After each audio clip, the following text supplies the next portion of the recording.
नमस्ते दोस्तों। जरा सोचिए कि आप एक ऐसी गैलेक्सी में जा रहे हैं जो हमसे हजारों लाइट ईयर्स दूर है। अंतरिक्ष का विशालता समझ से परे है, इतनी दूरी की लाइट को भी, जो कि ब्रह्मांड में सबसे तेज चलती है, वहां तक पहुंचने में हजारों या लाखों साल लग जाते हैं। ये सोच फिजिक्स और लाइट की गति की बाउंड्रीज को चुनौती देती है।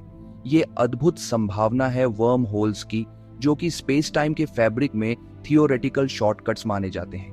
ये रहस्यमय रास्ते सैद्धांतिक रूप से ब्रह्मांड में दो डिफरेंट पॉइंट्स को जोड़ सकते हैं और पल भर में सफर करा सकते हैं। वर्म होल्स ने दशकों से हमारी कल्पनाओं को मोहित किया है।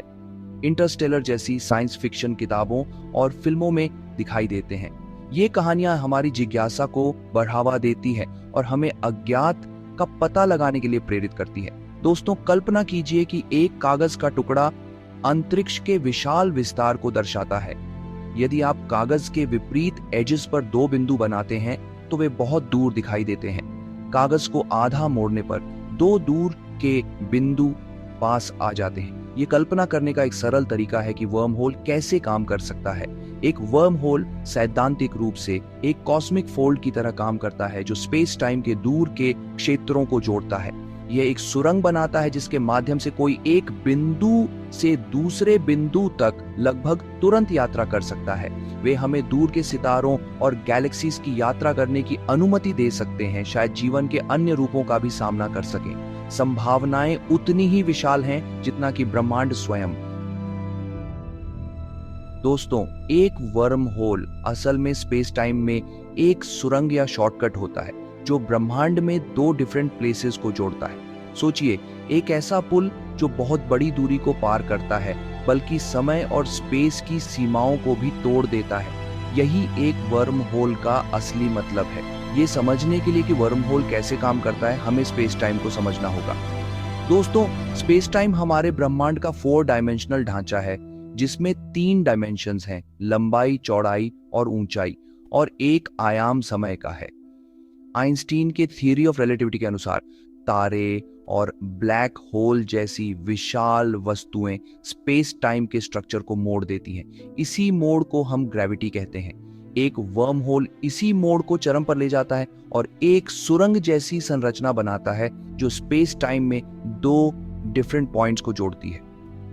ये सुरंग इन बिंदुओं के बीच यात्रा करने की अनुमति दे सकती है, जो पारंपरिक स्पेस टाइम से यात्रा करने से तेज होगी। हालांकि ऐसे वर्म होल की स्थिरता और उसमें नेविगेट करने की क्षमता अभी भी एक सवाल है।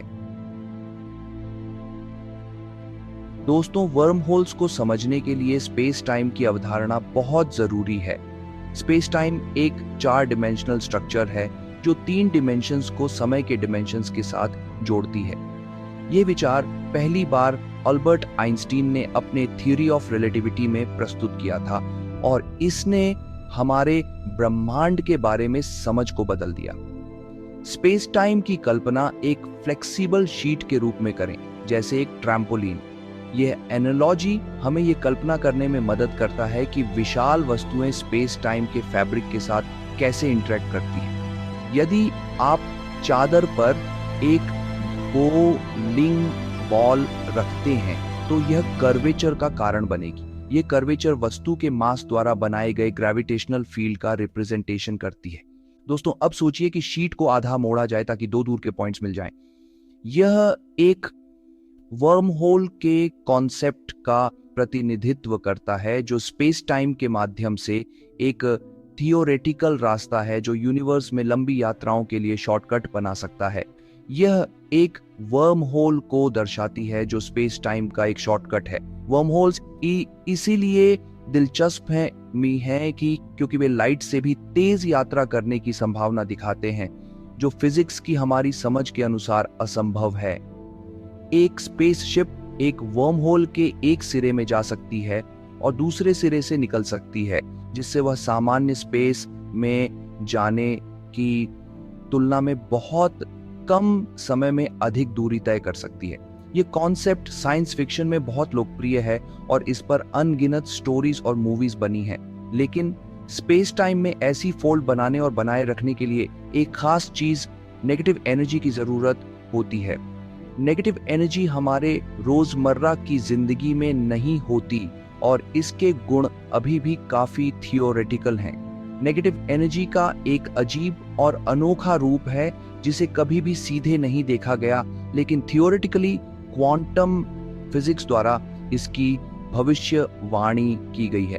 क्वांटम फिजिक्स यूनिवर्स के छोटे कणों का अध्ययन करता है और बताता है कि नेगेटिव एनर्जी क्वांटम फ्लक्चुएशंस के रूप में हो सकती है। ऐसा माना जाता है कि इसमें ग्रेविटी विरोधी गुण होते हैं, जिसका अर्थ है कि यह सामान्य ऊर्जा और पदार्थ की तरह स्पेस टाइम को एक साथ खींचने के बजाय अलग कर देगा। यह प्रतिकारक बल सिद्धांत के अनुसार एक वर्म होल को खुला रख सकता है, जिससे इसके माध्यम से यात्रा करना संभव हो सकता है। दोस्तों, वर्म होल बनाना एक बहुत ही मुश्किल काम है जो हमारी मौजूदा टेक्नोलॉजिकल क्षमताओं से बहुत परे है। ये कॉन्सेप्ट्स सामान्य रिलेटिविटी और क्वांटम मैकेनिक्स के जटिल सिद्धांतों पर आधारित है, जिन्हें अभी पूरी तरह से समझा नहीं जा सका है। इसके लिए भारी मात्रा में एनर्जी में हेरफेर करने की आवश्यकता होगी, जिसमें नेगेटिव एनर्जी भी शामिल है, और स्पेस टाइम के वॉर्पिंग को ऐसे पैमाने पर नियंत्रित करना होगा जिसे हम मुश्किल से समझ सकते हैं।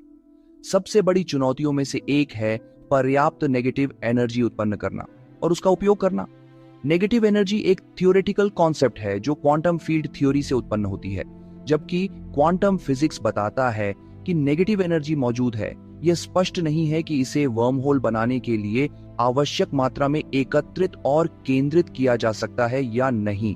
सैद्धांतिक मॉडल कई तरीके पेश करते हैं, लेकिन अब तक हमारी तकनीक में कोई भी तरीका सफल नहीं हो पाया है।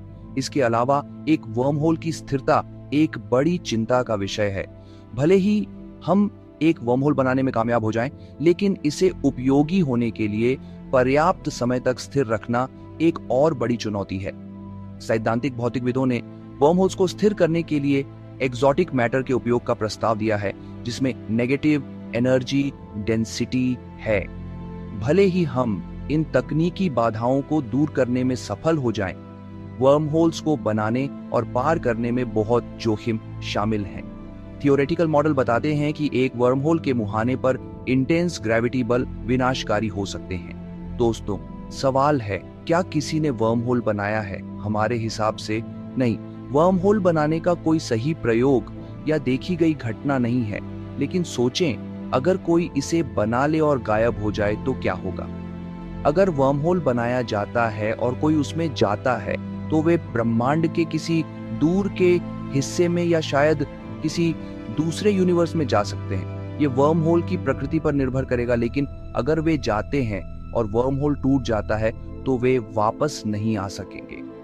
ये बहुत बड़े रिस्क लाएगा। पहला, व्यक्ति या वस्तु हमेशा के लिए खो सकती है। दूसरा, वर्म होल के टूटने से बहुत ज्यादा एनर्जी निकल सकती है, जिससे एक खतरनाक घटना हो सकती है। अगर ऐसा प्रयोग बिना कंट्रोल के किया गया तो इसके परिणाम हम नहीं जान पाएंगे। सोशल स्तर पर वर्म होल्स एक गेम चेंजर होंगे। जियोपॉलिटिकल परिणाम गंभीर हो सकते हैं। वर्म होल टेक्नोलॉजी पर नियंत्रण अपार शक्ति प्रदान करेगा। स्पेस, टाइम और संभावित रूप से अन्य डायमेंशंस पर नियंत्रण। गवर्नमेंट्स और प्राइवेट ऑर्गेनाइजेशंस इस टेक्नोलॉजी को विकसित करने के लिए होड़ कर सकती हैं, जिससे ग्लोबल इंस्टेबिलिटी या उससे भी बदतर स्थिति पैदा हो सकती है।